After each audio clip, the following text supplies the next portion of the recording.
right, we'll be back from the break, and you are still here getting an extensive broadcast in relation to the State of the Nation address that will be coming shortly in the next few hours here on Smart 24 television. Well, of course, our build-up here is rotating around what has so far happened amongst the key things that President Yoweri Museveni mentioned last year during his State of the Nation address. Not only that, also looking at what has been implemented and what has failed the implementation of the majority of those that have failed to come to pass. And of course, I'm still with Alex Muhezi as we look deeper in understanding what is supposed to be done in the next financial year, to at least meet some of this, and of which the increasing unemployment rate, Alex, is what that is actually worrying the entire country here. When you look at the statistics, they are not even as much as we see on ground. Yeah. Because ideally, first of all, when you look at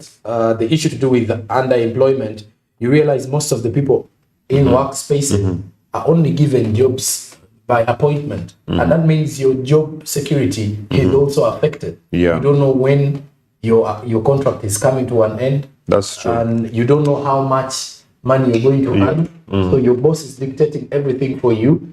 Even so, you can't negotiate. If he wakes up in the morning and says, "I'm done with you," it's That's the end of the road for you, and you have no plan B with the kind of economy we are living in. The president mentioned industrialization last year as one of the key routes to curbing the rate of unemployment. Yeah. It doesn't seem like it's providing the answer. Where do you think the issue is coming from? But of course, industrialization as well. Yeah. What are our strategies in here? Thank you so much, Joram. Yes. And to our viewers, we are happy to have you this is it still morning or it's still morning? It's already afternoon. It's morning. Just 30 minutes to the Yes. afternoon. In the last State of the Nation address by the head of state, there was a lot of emphasis on industrialization in his speech. And I recall very well that he based this speech mainly on a verse in the Bible, which talks about the wise and the foolish builder. And he elaborated very well how NRM has been very wise and established a robust infrastructure to support industrialization. Now, the thrust for industrialization, the agenda behind industrialization is for us to add value to what we produce. And I recall the president elaborating very well how much money we lose on coffee. He indicated that if we continue to export the beans, on each kilogram of raw beans would fetch us $10. Then processed beans, a kilogram, would fetch us about $30. So meaning we are giving away over $20 to the processor. You're giving away money, but you're also giving away jobs, and then definitely also giving away some taxes if the processing was conducted here.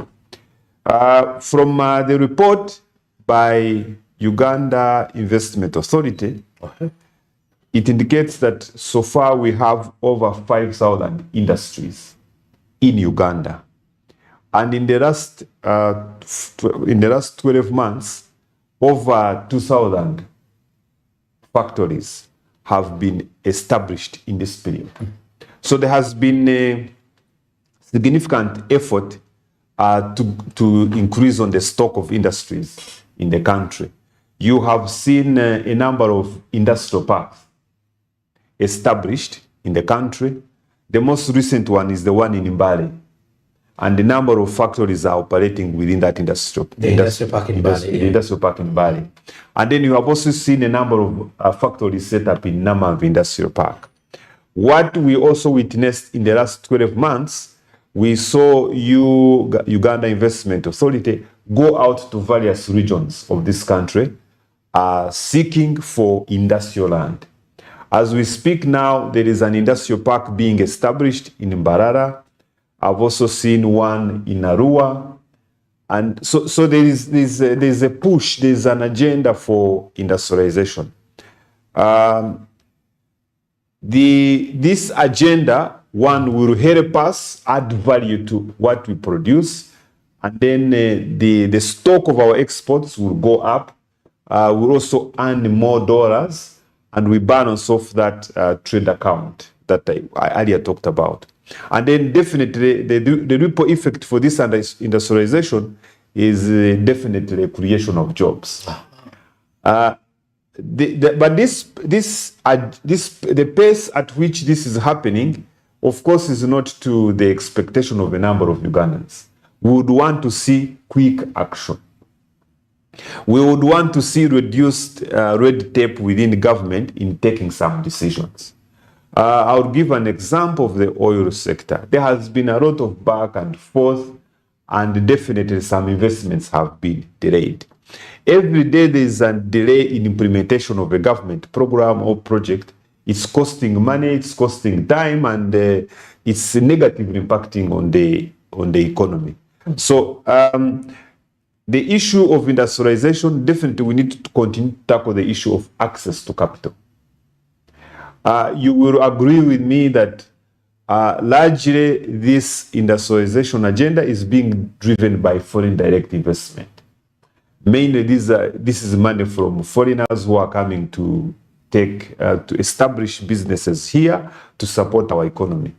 But we also need to look at how best can we support our local industrialists. Yes, our local investors. We have seen a number of them struggling with the commercial banks. And they feel the government is not helping. And the response from government has not been firm and very fast to save some of our local investors. My personal belief is that an economy must be owned by the locals. By the locals. Because you see, anytime there is a feeling of uneasiness, the foreigner will find a way of quickly jumping the ship and leaving you with your state of affairs. So it's important that we have a deliberate program to support our local investors. And this support is not just in words. One, we need to have a policy framework in place. Number two, we need to support them with capital, access to low-cost capital. And then definitely efforts must continue in place to develop markets, so that what our investors are producing actually has market. That's why we must continue to support efforts in pacifying countries like Southern Sudan, Somalia, because these are markets near to us. So for me, yes, the agenda for industrialization is there, and there is a concerted government efforts, but there's more that needs to be done, especially in addressing access to capital. Then are we building enough human resource to support these factories? Because I want to see how we are enhancing technology transfer. If a Chinese comes here to start a factory, what arrangement have we put in place to build the capacity of Ugandans to set up establishments of that nature, or run such establishments in case this investor decides to pull out? So there's need for human capital development, and then access to capital, and then building infrastructure. Infrastructure, for example, I mean roads. We have not moved fast or quickly on sorting out the issue of transport to the port. We still use the old railway system. The meter gauge railway. Yes. We have not made progress in that aspect. And then we actually still largely depend on road transport, which is one time consuming, costly. And we have very narrow roads. And then definitely to have narrow roads, definitely you will always be repairing Jinja Maraba Road all the time. And that's also a cost on the economy. So how quickly can we standardize the railway system? If you've been to Nairobi of recent, you will see that access to Mombasa has been because they even have the SGR, they have highways. Yeah. So these are issues that we need to work on, especially on the industrialization. The other key point is that we need political stability. Foreign direct capital investment is very sensitive to political stability or instability. So we need to maintain political stability. We need to maintain security, so that if I come to Uganda, I am guaranteed of security. Security of life, security of property. Recently, we had a case of a suspected policeman who killed an Indian because of a dispute of a financial of money or a business dispute. Yes. For me, that was a very, very bad moment for us as a country. Because you get to realize first, it wasn't even the spark of the current gun violence, because you get to realize that now in every other week we are reporting a case of gun related death, and the reason behind it is either a robbery or money disputes. Because when the state minister for Labour was murdered by the bodyguard, it was because of delayed salaries, poor pay. Then the others, with the Indian, it was because of the fact that they didn't come to an understanding of the interest. He felt cheated. He felt cheated. Yeah. And he decided to just finish the man off. Besides that, last week in Kalisizo, we had a robbery that didn't actually include death of people, but at least millions were lost during that robbery. Yes. So you get to realize it's the same kind of, it is the same cycle, and people are having guns in their possession. Isn't this also undermining the narrative of we are a secure country when it comes to security? Yeah, you see, security is relative.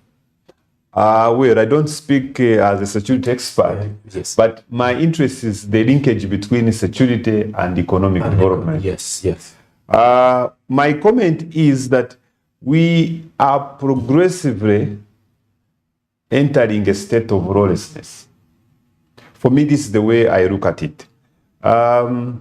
If I had trust in state institutions to resolve a conflict between me and you, Joram, there is no need for me to take the law in my hands and deal with you and finish me off. And finish me off. For example, if you felt cheated by a money lender and you have confidence in state institutions to ensure justice, you would definitely go to state institutions. So we are seeing some kind of state of lawlessness emerge.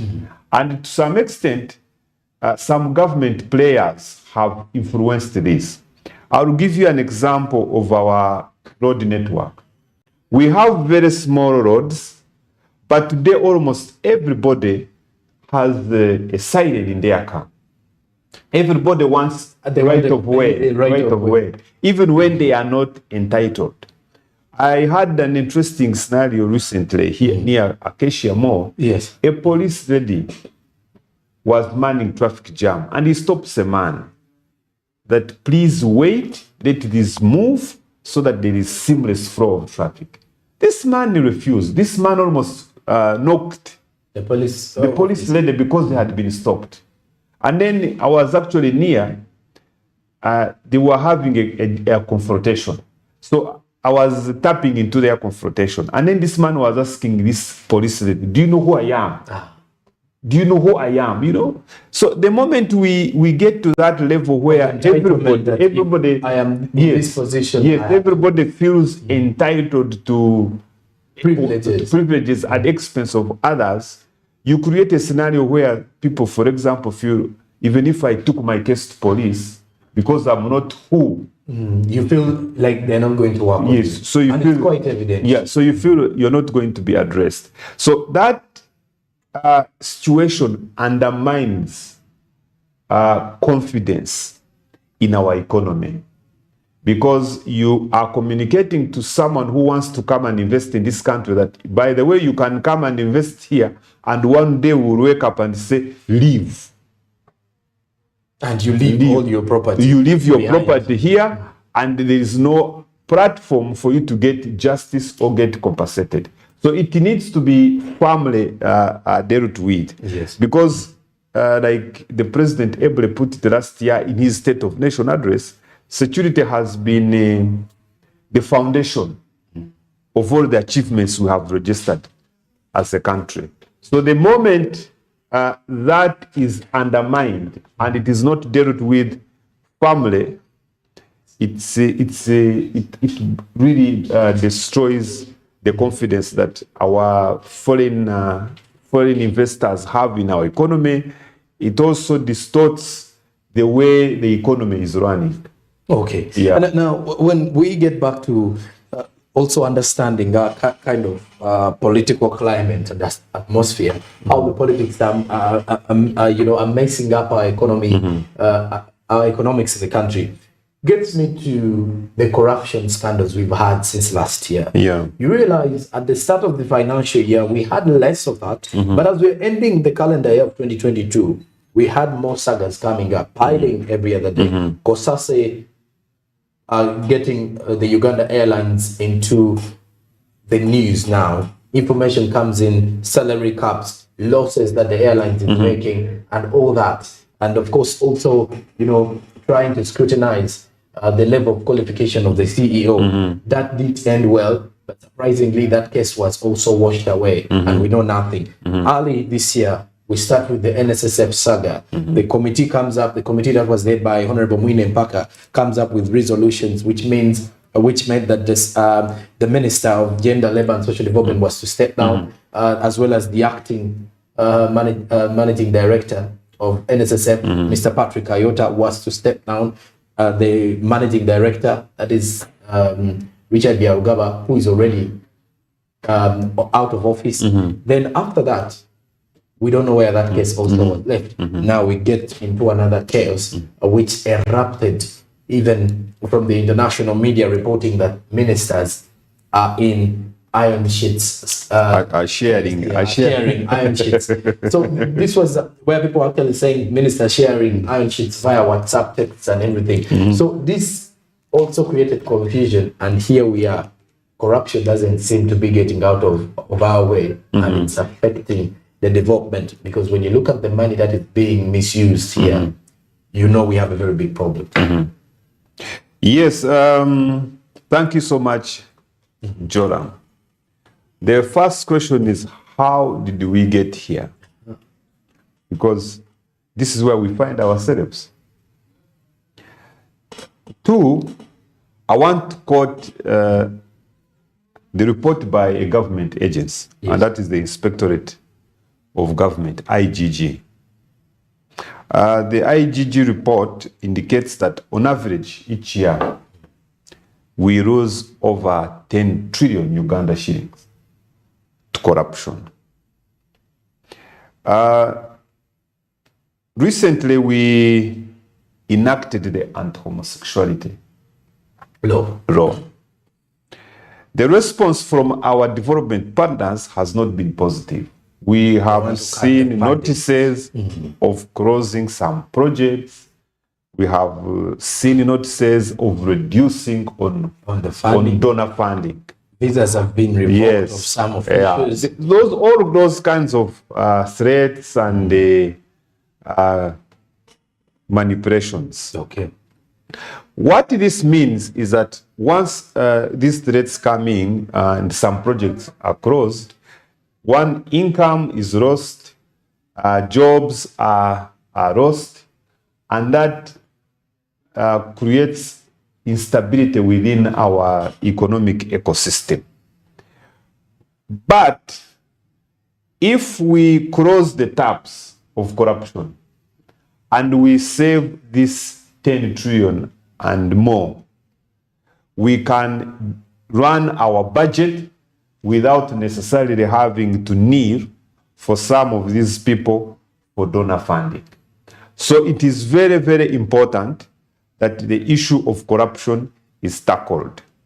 The issue of corruption mainly emanates from, in my view, do we still have leaders who love this country, who have Uganda at heart? Because if, for example, an assessment has been made and you realize that our brothers and sisters from Karamoja need to be supported with iron sheets, and then you see, for me, what hurts me most is that the funding of these Mavatis was through a supplementary budget, meaning this was an emergency. There was a challenge in Karamoja that required immediate attention. But you pass the supplementary budget, you buy the iron sheets, and then you share it amongst yourselves. For me, that's something that is very serious, and it speaks about the governance system of our country, where you have leaders who are no longer feeling any sympathy for Uganda. For Ugandans. Okay. Recently, there's been a social media message moving around where our IGG was very candid with what is happening in the country. She was very honest enough to tell you that our leaders do not actually get affected by corruption. It is you, the Ugandans, who put them out yes, there. You and me, who have elevated them to those positions that actually suffer. So they are actually feeding on us instead of feeding us. So if you have a leadership that is feeding on its sheep, yes, I can guarantee you that that country will not develop. Because the sheep are the majority who need to be fed so that they grow up very well and make contribution to developing their economy. But in our case, we have the shepherds feeding on the sheep, killing off the sheep. So that's where, for me, there's a big challenge. And I honestly don't feel that there's political will to tackle this. Okay. It's well entrenched. A budget will be submitted to Parliament when the whole system has been oiled, elaborated, so that money is swindled. I'll give you an example.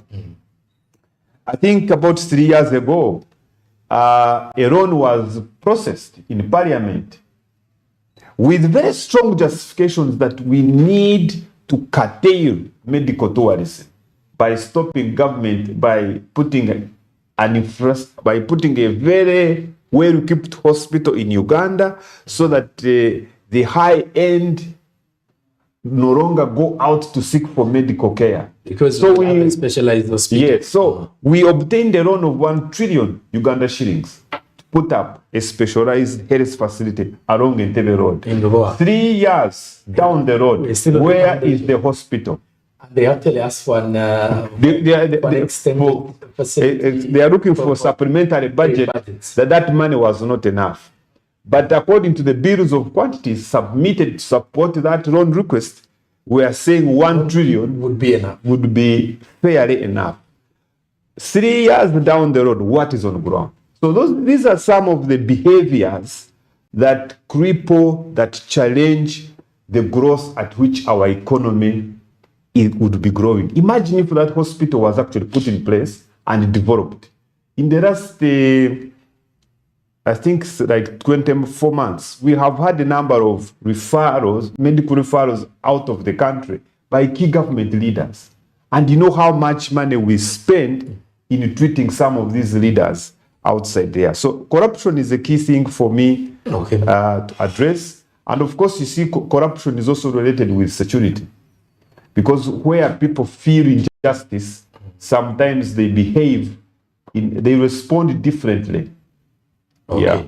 Yeah. Alex, as we're summing up with our conversation here, the president will be speaking to the country at 2 p.m. This afternoon. where do you think his focus should be? What are some of the priorities to look at in the next financial year as he addresses the country? What should we expect greatly from him? There are some expectations that we have, but what do you think should be his focus this time around? Thank you so much, Joram. My desire is that the president will not continue to compare today to 1986. One, I would love to see the president compare today to, say, for example, 2020. Yeah, because you see, when you keep referring us to 1986, 3 decades back, 3 decades ago, the honest truth to my president is that even if you were not there as a president, some development would take place in Uganda. Whoever was leading the country. So I hope he will not continue to refer to us to 1986 in his report. I would want the president to focus on addressing the issue of corruption, demonstrating to us that he is very determined to put an end to it.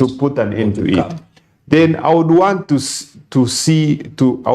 president to focus on how can we improve our health sector and make service delivery seamless.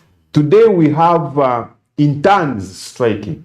Today we have medical doctors and health workers striking because of, for example, salary increments, but also access to equipment to use. So I want the president to focus. I would love the president to focus on the health sector. Then I would love to hear from the president on what is going to be done to address the disparities between science teachers and arts teachers. The salary for science teachers was increased. The one for the arts. The ones for arts teachers is yet to be. And I want to tell you, Joram, this is negatively impacting teaching in our schools, in our government schools. Yes, there's some bit of resignation among the arts teachers. The arts teachers no longer feel that much valued, and is to some extent impacting teaching in our public schools. So I want to hear what is the plan. I would also love to hear from our president, how are we going to manage this debt? Where you find over 14% of your budget going to debt service, that's a significant cost that needs to be dealt with.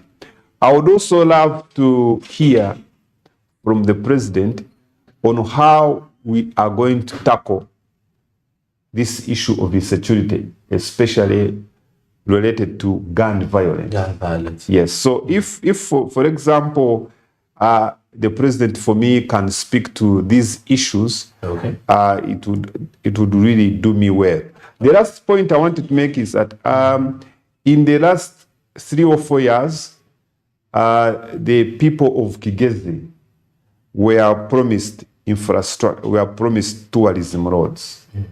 And given the nature of Kigezi region, tourism is one of the key sectors that has the capacity to uplift this region. Yes. So we would love to hear from the president in his speech, when are these roads going to be constructed so that we can enhance tourism facilities in Kigezi region. Okay. Many thanks for joining us this morning. And our conversations kicked off at 4 minutes past 11 a.m. and officially coming to an end at 12 noon. It's a good afternoon currently. So when you come to think of it, we will be still giving you more updates. Now, coming up after the break will be Andrew Berige, who will be taking you through what is happening from the perspective of the local traders in Kampala, but still on the build-up of the State of the Nation address. So stick around. We've got more conversations and more analysis coming up. Good afternoon.